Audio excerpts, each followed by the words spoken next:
یہ ویڈیو میں آپ کی اسکرین پر شیئر کر رہا ہوں انشاءاللہ، 1 منٹ پورا سن لیں، پھر اس کے بعد میں بات کروں گا۔ الکووید وما ادراک ما الکووید انه لویروس مبین بل عجبوا ان جاءهم من الصین البعید فقال الناس إن هو إلا داء عتيد بل هو الموت الأكيد لا فرق اليوم بين الملك والعبيد فاعتصموا يا معشر الإنس بالعلم الرشيد واتركوا أديان التقاليد ألا تخرجوا لتشتروا السميد وامكثوا في بيوتكم إنه لبلاء شديد انتشار مديد اغسلوا أيديكم بالصابون الجديد لتنجو من هذا المرض العنيد لقد صدق العلم المجيد بقوله السديد ورشده الحميد۔ تو جناب والا یہ اس کی ہے سورۃ الکووید۔ ابھی ایک صاحب نے کامنٹ لکھا اور واقعی صحیح لکھا کہ اس کے حق میں ہدایت کی دعا ہی کرنی چاہیے۔ آواز بھی اللہ تعالیٰ نے اس کو اچھی دی ہے، پڑھنے کا انداز بھی جو کچھ بھی پڑھ رہا ہے اچھے انداز سے پڑھ رہا ہے، تجوید بھی اس کو آتی ہے، تو اس کے حق میں دعا کی جانی چاہیے۔ تو یہ بات ہے کہ افسوس ہوتا ہے ایسے لوگوں کو دیکھ کر کہ جو تھوڑی بہت صلاحیت رکھتے ہیں اور بآسانی عربی زبان سے استفادہ کر سکتے ہیں، تفسیروں سے استفادہ کر سکتے ہیں، لیکن دنیا کی محبت کی خاطر، چند ٹکوں کی خاطر کہاں سے کہاں پہنچ جاتے ہیں۔ خیر، یہ جو اس نے عجوبہ پیش کیا ہے نا، اس کے بارے میں بات کرتے ہیں۔ الکووید وما ادراک ما الکووید، سب سے پہلی چیز ہے، دیکھیے اس پورے پیسج میں اگر ایک اس کا سینٹنس غلط ثابت ہو گیا کسی بھی اعتبار سے، چاہے وہ سائنٹیفکلی غلط ثابت ہو گیا، چاہے وہ لنگوسٹکلی غلط ثابت ہو گیا، وہ گرامیٹیکلی غلط ثابت ہو گیا یعنی گرامر کے اعتبار سے، یا یہ کہ وہ بلاغت کے اعتبار سے غلط ثابت ہو گیا، کسی بھی اعتبار سے وہ غلط اگر ثابت ہو گیا تو یہ قرآن کے چیلنج کا جواب نہیں۔ قرآن کے چیلنج کا جواب یہ تبھی ہوگا جب ان تمام کے تمام معیارات پر وہ پورا اترے۔ ایک جگہ بھی اگر ہم نے ثابت کر دیا، اور ہم اس کی ایک ایک آیت کو کرتے ہیں، 3-4 آیتوں کو دیکھ لیتے ہیں۔ آیت بھی میں اس لیے کہہ رہا ہوں کہ یہ کہہ رہا ہے، ورنہ دراصل ان جملوں کو آیت کہنا آیت کی توہین ہے۔ تو وما ادراکا مل کووید، قرآن کریم میں وما ادراکا 14 دفعہ استعمال ہوا ہے، جیسے الحاقۃ ما الحاقہ وما ادراک ما الحاقہ، القارعۃ ما القارعہ وما ادراک ما القارعہ، سورہ مدثر میں آیا وما ادراک ما سقر، سورہ انفطار میں آیا وما ادراک ما یوم الدین، سورہ قدر میں آیا وما ادراک ما لیلۃ القدر۔ تو جہاں جہاں بھی ما ادراک آیا ہے، یہ ان چیزوں کے بارے میں آیا ہے جو انسان کے ادراک سے ماورا ہیں، بیونڈ ہیومن انڈرسٹینڈنگ، کہ انسان خود ان کو نہیں سمجھ سکتا، بیونڈ ہیومن پرسپشن، انسان کے ادراک سے دور ہے، یعنی انسان خود نہیں سمجھ سکتا کہ قاریعہ کیا ہے، حاقہ کیا ہے، لیلۃ القدر کی کیا حقیقت ہے، قاریعہ کیا ہے، سقر کیا ہے، یوم الدین کیا ہے، جب تک خدا خود نہ بتائے۔ تو اس لیے اللہ تعالیٰ آگے جو اس کا تعارف کراتا ہے، اس کی طرف توجہ مبذول کرانے کے لیے وہ ما ادراکا کا اسلوب استعمال کرتا ہے۔ تو جہاں جہاں بھی ما ادراکا ہے، وہاں یہ طے ہے کہ وہ چیز جس کے بارے میں بات ہو رہی ہے، انسان اپنی عقل سے اس کی حقیقت کو نہیں پا سکتا۔ اب سوال یہ ہے کہ الکووید وما ادراک ما الکووید، سو کووڈ میں ایسی کون سی خاص بات ہے کہ جو انسانی ادراک سے ماورا ہے، جو انسانی ادراک سے دور ہے، انسان کے پرسپشن سے ہٹ کر ہے؟ وہ بھائی انسان ہی تو ہے نا کہ جس نے کووڈ ڈسکور کیا، انسان ہی ہے کہ جس نے کووڈ کے علاج کے نام پر ویکسین بھی بنا دی. تو آپ یہ نہیں کہہ سکتے کہ انسان کے سمجھ میں نہیں آ رہا کہ یہ کیا چیز ہے. اس لیے وما ادراکا کا استعمال یہاں بھونڈا استعمال ہے. اس جگہ استعمال ہو ہی نہیں سکتا. وہ ایسی جگہ استعمال ہوگا جو چیز انسانی ادراک کے سے ہٹ کرو. تو پہلا اس میں مسئلہ تو یہ ہے. یہ بالکل ایسا ہی ہے کہ مسیلمہ کذاب نے ایک صورت بنائی تھی الفیل ملفیل وما ادراک ملفیل لہو ذنب وبیل وخرطوم طویل، کہ ہاتھی کیا ہے ہاتھی، ملفیل وما ادراک ملفیل، اور تم کیا جانو کیا ہے ہاتھی. اس کی بڑی سخت دم ہوتی ہے اور سونڈ بڑی لمبی ہوتی ہے. تو لوگوں نے جب اس کلام کو سنا تو اس کا مذاق بنایا. چونکہ یہ چیز کوئی انسانی ادراک سے ہٹ کر نہیں ہے کہ بھئی ہاتھی کی سونڈ لمبی ہوتی ہے، دم بڑی سخت ہوتی ہے. کوئی بھی آدمی جس نے ہاتھی کو دیکھا ہوگا بہت آسانی کے ساتھ اس چیز کو سمجھ سکتا ہے اس میں کون سی ایسی بات ہے. تو یہ جو اسلوب ہے، اسی اسلوب کو مسیلمہ کذاب نے اختیار کیا، اسی اسلوب کو آج کے اس کذاب سچ والا نے اختیار کیا. بالکل مسیلمہ کذاب کی کاپی کر دی. اس نے کہا تھا الفیل وما ادراک ملفیل، اس نے کہا الکووڈ وما ادراک ملکووڈ. دونوں نے ایک ہی غلطی کی. اچھا، دوسری بات اس نے آگے بولا، اگلا جو اس کا سینٹنس ہے انہو لویروس المبید. اب کوئی یہ کہہ سکتا ہے کہ بھئی ویروس استعمال نہیں ہوتا، فیروس استعمال ہوتا ہے، لیکن چلو ٹھیک ہے، ایک عربائزڈ ورڈ ہے. ان تاکید کے لیے آتا ہے، انڈیڈ کے معنی میں بے شک. پھر لویروس، لام جو ہے وہ مزید ایمفسائز کے لیے، مزید تاکید کے لیے، یعنی یقیناً در حقیقت واقعہ یہ ہے کہ یہ یقینی طور پر ہلاک کرنے والا وائرس ہے. سائنٹیفکلی یہ چیز غلط ہے، حقیقت کے یہ خلاف ہے. دنیا کا ہر بندہ جانتا ہے آج کہ کووڈ یقینی طور پر ہلاک کرنے والا وائرس نہیں ہے. یعنی زیادہ سے زیادہ جو ہلاکت کا، مرنے کا جو ریشیو تھا جب کووڈ اپنے پیک پر تھا دنیا میں، تو 15% تھا. کہیں چلا گیا ہوگا 16-17%. ایسا نہیں ہوا کہ 100% لوگ مر رہے تھے، جس کو کووڈ ہو رہا تھا وہ سارے مر رہے تھے، ایسا نہیں ہوا. تو یقیناً یہ ہلاک کرنے والا وائرس ہے. یہ واقعیت، یعنی یہ سائنس کے بھی خلاف ہے، اور جو صورتحال ہے، جو حقیقت واقعہ ہے، جو فیکٹ آف دا میٹر ہے، یہ اس کے بھی خلاف ہے. تو یہ خدا کا کلام کیسے ہو سکتا ہے، یا اس کے چیلنج کا جواب کیسے ہو سکتا ہے؟ آگے کہتا ہے بل عجبوا ان جاءہم، یہ ہے سورہ قاف کی نقل. بل عجبوا ان جاءہم منذر منہم فقال الکافرون ھذا شیء عجیب. قاف والقرآن المجید بل عجبوا ان جاءہم منذر منہم فقال الکافرون ھذا شیء عجیب.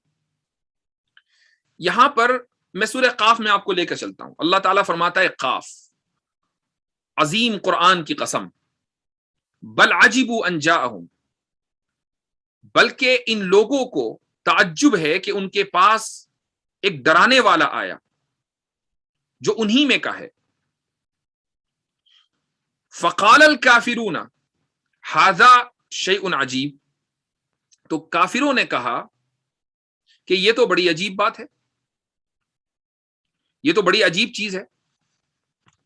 اب آپ یہاں پر یہ دیکھیں کہ اللہ تعالیٰ نے بل کا استعمال کیا ہے. یہ بل کا استعمال کہاں ہوتا ہے؟ یہ ہے بلاغت، اس کو سمجھ لیجئے. بل کا جو استعمال ہوتا ہے وہ تدارک کے لیے ہوتا ہے. تدارک یعنی کوئی چیز غلط سمجھی کسی نے اپنی جہالت کی وجہ سے، کم فہمی کی وجہ سے، تو اس کا تدارک کرنے کے لیے بل کا استعمال ہوتا ہے.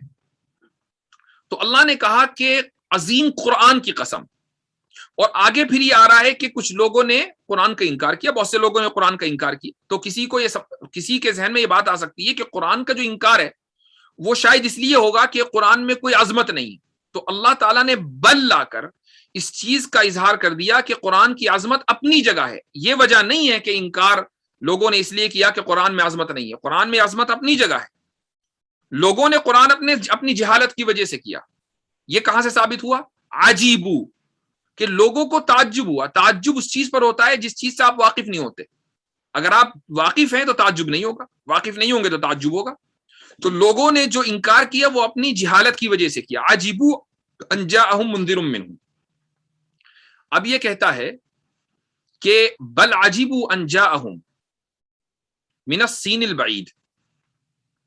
اس میں ایک تو سوال یہ ہے کہ جو بل آیا ہے یہ کیوں آیا ہے؟ یہ وقت ہے اس کی عقل میں بل آ گیا، اس لیے اس نے اپنے کلام میں بل گھسا دیا. بھائی کس چیز کا تدارک ہو رہا ہے؟ وہ جس چیز کا تدارک ہو رہا ہے اس کو بتایا جائے. کلام میں ایسی کوئی چیز سمجھ میں نہیں آ رہی ہے تو بل کا استعمال یہاں غلط ہے. حیران ہے کہ یہ وائرس دور دراز چائنا سے آخر کس طرح آدم کا. اچھا دوسری بات، عجیبو، لوگوں کو تعجب ہے کہ یہ دور دراز چائنا سے کیسے آ گیا. یہ جو ترجمہ اس نے کیا یہ ترجمہ غلط، یعنی خود ہی جملہ لکھا عربی میں تو اس کا ترجمہ خود ہی غلط. دوسری بات یہ ہے کہ تعجب اس چیز پر ہوتا ہے جس میں جہالت ہو، جو لوگ نہ جانتے ہوں. تو کیا لوگ نہیں جانتے کہ چائنا سے یہ آیا ہے؟ تو لوگ جانتے ہیں، تو تعجب کی کون سی بات ہے؟ کسی وائرس کا ایک جگہ سے دوسری جگہ منتقل ہونا کیا لوگ نہیں جانتے؟ آج کی دنیا میں وائرس ایک جگہ سے دوسری جگہ منتقل ہوتے ہی ہیں. یہ کوئی یعنی عجوبے والی بات نہیں ہے کہ لوگ ایک دم سرپرائز ہو گئے ہوں. تو یہ پورا جملہ ہی غلط ہے، بلاغت کے خلاف. تیسری بات، من السین البعید، جملہ غلط، من السین البعیدتی ہونا چاہیے نہ کہ بعید. لیکن اس نے کیا کیا کہ رائم کرنے کے لیے، تاکہ کلام تھوڑا سا یعنی ایسا لگے جیسے قرآن کی جس میں شباہت آ رہی ہو، بعیدتی کو بعید کر دیا، یعنی مؤنث کو مذکر کر دیا. صفت کے جینڈر کو بدل دینا محض اس لیے کہ وہ رائم کرے، یہ کلام کا سب سے بڑا عیب ہے. تو من السین البعیدتی ہونا چاہیے، چونکہ عربی زبان میں جو جگہوں کے نام ہیں چند جگہوں کے استثناء کے ساتھ، چند جگہوں کے ایکسپشن کے ساتھ، سارے کے سارے مؤنث ہیں، تو سین بھی مؤنث استعمال ہوتا ہے. ٹھیک ہے. آگے یہ کہتا ہے کہ اچھا ایک اور پرابلم ہے اس میں کہ لوگوں کو تعجب ہوا کہ یہ دور دراز کے چائنا سے یہ کیسے آ گیا. تو اب چائنا والوں کا کیا؟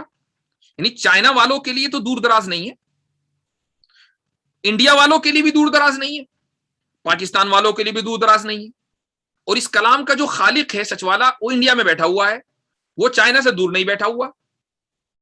تو گویا کہ چائنا کے لیے، انڈیا والوں کے لیے، پاکستان والوں کے لیے، بنگلہ دیش والوں کے لیے تو یہ سینٹنس بالکل بے معنی ہو گیا، کیونکہ ان کے لیے تو چائنا دور دراز ہے ہی نہیں.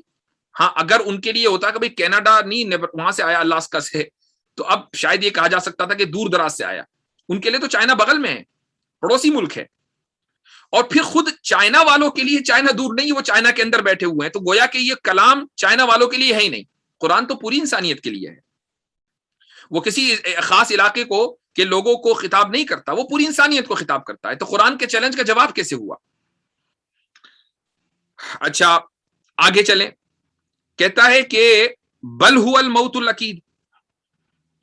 یہاں پر بھی بل لانا، بھائی بل کسی چیز، کسی غلط فہمی کے رد کے لیے استعمال ہوتا ہے. ابھی تو اس نے کہا کہ یہ داؤن عتید، یعنی یہ سمجھ لیں کہ یعنی ہلاک کرنے والی خطرناک بیماری ہے. پھر اس کے بعد کہہ رہا ہے بل هو الموت الاکید. تو کیا اس خطرناک بیماری کے اعتراف کے بعد کسی کے ذہن میں کوئی شک پیدا ہوا؟ کوئی شک پیدا نہیں ہوا، سب کہہ رہے ہیں کہ ہاں جی خطرناک بیماری ہے. پھر بل لانے کا کیا مطلب ہے؟ بل سے تو کسی غلط فہمی کا ازالہ ہوتا ہے. وہ کون سی غلط فہمی ہے؟ اچھا الموت الاکید غلط ہے، یہ یقینی موت ہے. کووڈ یقینی موت نہیں ہے. تیسری بات یہ ہے کہ ایک ہی بات کو ایک ہی پیسج میں 3 مرتبہ کہہ دیا اس شخص نے، کہ اوپر کہا داؤن عتید، پھر کہا پہلے کہا ویروس مبید، پھر کہا داؤن عتید، پھر کہا موت النکید. ایک ہی بات ہے اور 3 مرتبہ کہا جا رہا ہے. تو اس میں کون سی بلاغت ہے؟ یہ تو بلاغت کے اصول کے خلاف ہے. بات اتنی کہنی چاہیے جتنی ضرورت ہو، بلا ضرورت کلام اس بلاغت کے اصول کے خلاف ہوتا ہے. اچھا اس کے بعد آگے چلیں آپ. آگے لا فرق الیوم بین الملک والعبید، کہ آج اس کا ترجمہ اس نے کیا ہے کہ آج سربراہوں اور عام آدمیوں کے درمیان کوئی فرق نہیں رہا. چلے ملک کا ترجمہ آپ سربراہ کر لیں، لیکن عبید کا ترجمہ عام آدمی نہیں کر سکتے ہیں. عبید جمع ہے عبد کی. عبد کے معنی آتے ہیں غلام کے، اور عبد عبادہ سے نکلا ہے یعنی بندگی. عبد کے لیے معبود چاہیے، تو اس کا مطلب یہ ہوا کہ عبید کہہ کر اس نے معبود کا اقرار کر لیا. عبید جب ہی ہوں گے جب معبود ہوگا، اگر معبود نہیں ہوگا تو عبید بھی نہیں ہوں گے. اور اگر وہ یہ کہہ رہا ہے کہ نہیں عبید سے مراد غلام ہے، تو یہ خلاف واقعہ ہے. عام لوگوں کو غلام نہیں کہا جا سکتا. تو یا تو معبود کا اقرار ہے یا ساری دنیا کی غلامی کا اقرار ہے. دونوں ہی باتیں غلط ہیں. نہ تو ساری دنیا غلام ہے اور نہ اس کے نزدیک معبود موجود ہے. اس کے نزدیک، ہمارے نزدیک موجود ہے، اس کے نزدیک معبود موجود نہیں ہے. تو یہ سیلف کانٹرڈکٹری ہے، اپنے آپ سے یہ کانٹرڈکٹ کر رہا ہے. اچھا، اس کے بعد معبود کا اقرار کرنے کے بعد وہ ساتھ میں یہ بھی کہتا ہے کہ وَتْرُكُوا، کیا ہے اس کو جو الفاظ ادیان التقالید، یعنی جو روایتی دین ہے ان کو چھوڑ دو. تو روایتی جو ادیان ہیں، چاہے وہ اسلام ہو یا دوسرے ادیان ہو، سب کے سب معبود کے کا اقرار کرنے والے ہیں. تو جب یہ روایتی ادیان کو ترک کرنے کی دعوت دے رہا ہے، اس کا مطلب یہ ہے کہ یہ معبود کا انکار کر رہا ہے کہ کوئی معبود موجود نہیں ہے، کوئی ایسی ذات موجود نہیں ہے کہ جس کی عبادت کی جانی چاہیے. اور ساتھ میں عبید کہہ کر معبود کا اقرار بھی کر رہا ہے. اسی کو کہتے ہیں کانٹرڈکشن. تو اچھا، اس کے بعد اس نے کہا کہ وَاعْتَصِمُوا يَا مَعْشَرَ الْإِنسِ بِالْعِلْمِ الرَّشِيدِ، کہ اے انسانوں العلم الرشید کو مضبوطی سے تھام لو. یہ علم الرشید کیا ہے؟ رشید کے معنی کیا ہے؟ رشید کے معنی آتے ہیں کہ جو ہدایت دینے والا ہو، راستہ دکھانے والا ہو، یا ہدایت یافتہ ہو. دونوں اس کا ترجمہ ہے. علم کا ترجمہ اس نے کیا ہے سائنس. چلو ہم یہ تھوڑی دیر کے لیے اس کو بینیفٹ آف ڈاؤٹ دیتے ہیں کہ سائنس کو اس نے ہدایت دینے والی کہا ہے. اور تو اس کا مطلب یہ ہوا کہ سائنس ہمیشہ ہدایت دے گی، صحیح بات بتائے گی. جب صحیح بات بتائے گی تو غلط بات نہیں بتا سکتی. لیکن ہم یہ دیکھتے ہیں کہ سائنس میں 99% آف دا ٹائم تھیوریز ہیں کہ جن میں آپس میں سائنسدانوں میں خود اختلاف ہوتا ہے. اور اختلاف اس حد تک ہوتا ہے کہ ایک کے نزدیک سیاہ تو دوسرے کے نزدیک سفید، ایک کے نزدیک اوپر تو دوسرے کے نزدیک نیچے. اس حد تک اختلاف ہوتا ہے. آپ مثلا ویکسینز کو دیکھ لیجئے، آپ کو سائنسداں ہی ملیں گے جو ویکسین کا انکار کر رہے ہیں اور یہ کہہ رہے ہیں کہ ویکسین نقصان دہ ہے. عام آدمی نہیں ہے، بڑے بڑے سائنسداں ہیں، انفیکشس ڈیزیز کے سائنسداں. اور وہی سائنسداں اسی میدان کے ہیں کہ جو کہہ رہے ہیں کہ نہیں ویکسین ہی حل ہے. تو یہ کیسی سائنس ہے کہ جو ادھر کو بھی چلتی ہے اور اس کے اپوزٹ ہر ڈائریکشن میں چلتی ہے؟ تو پھر یہ ہدایت کیسی ہے؟ کوئی یہ کہہ سکتا ہے کہ اختلاف تو قرآن میں بھی ہوتا ہے. جی ہاں، مسئلے مسائل کو قرآن سے جو مسئلے مسائل ہم سمجھتے ہیں ہماری فہم میں اختلاف ہوتا ہے، قرآن میں اختلاف نہیں ہے. مثلا تمام کے تمام مسلمان، تمام کے تمام ایمان رکھنے والے اس بات میں متفق ہیں کہ قرآن ہدایت کا سرچشمہ ہے، ہدایت دیتا ہے. قرآن رشید ہے، قرآن ہدایت دیتا ہے. اب اس میں کوئی اختلاف نہیں ملے گا. ایسا نہیں ہوگا کہ آدھے مسلمان تو کہہ رہے ہیں کہ ہدایت ملتی ہے اور آدھے کہہ رہے ہیں کہ ہدایت نہیں ملتی. سارے کے سارے مسلمان متفق ہیں، جو متفق نہیں وہ مسلمان نہیں. لیکن سائنس میں یہ کہ جو سائنٹیفک تھیوری سے متفق کرے، اتفاق کرے، وہ بھی سائنٹسٹ، جو اتفاق نہ کرے وہ بھی سائنٹسٹ. لہٰذا علم کی جو صفت اس نے رشید بیان کی ہے وہ صفت غلط ہے. تو آپ اس طریقے سے ایک ایک جملے کو ڈی کنسٹرکٹ کر سکتے ہیں، اس کی پورے پیسج کو ڈسمینٹل کیا جا سکتا ہے. اب اس سے متاثر وہ ہوگا کہ جو عربی زبان نہیں سمجھتا، نہیں جانتا، وہ عربی زبان کا یعنی وہ سبجیکٹ اور پریڈیکیٹ مبتدا خبر نہیں جانتا، وہ تو ہو سکتا ہے متاثر ہو جائے. لیکن ایک آدمی جو بنیادی معلومات رکھتا ہے وہ اس سے متاثر نہیں ہو سکتا. اور اس طرح کے چیلنجز تو ہر ایرے غیر نتھو خیرے نے بتھیرے کیے ہیں. چیلنج کا جواب دینا ہے تو قرآن جیسا کم سے کم اس کے قریب تو لے کر آؤ. محض تجوید سے پڑھ دینا یہ قرآن کے چیلنج کا جواب نہیں ہے. قرآن کے چیلنج کا جواب اس وقت ہوگا جب کہ آپ کا بنایا ہوا کلام بلاغت میں اپنی انتہا پر ہو، وہ فصاحت میں اپنی انتہا پر ہو، وہ حقیقت کے مطابق ہو، وہ سچائی کے مطابق ہو، اور اسی طریقے سے اس میں کوئی نحوی، صرفی، کوئی گرامر کی کوئی غلطی نہ ہو. اور بھی بہت سی صفات ہیں، یہ تو میں نے چند چیزیں ذکر کر دی ہیں. تو جب آپ کا کلام ایسا ہوگا تو یہ کہا جا سکے گا کہ ہاں بھائی یہ قرآن کی آپ نے تھوڑی سی اس کے آپ قریب چلے گئے. اب یہ لوگ قرآن سے جملے اٹھاتے ہیں، بل عجیبوا ان جاءہم، جو کہ تو قرآن کی کاپی، اور یہ کہتے ہیں کہ ہم نے قرآن کے چیلنج کا جواب دے دیا. چوری اور سینہ زوری اس کو کہتے ہیں.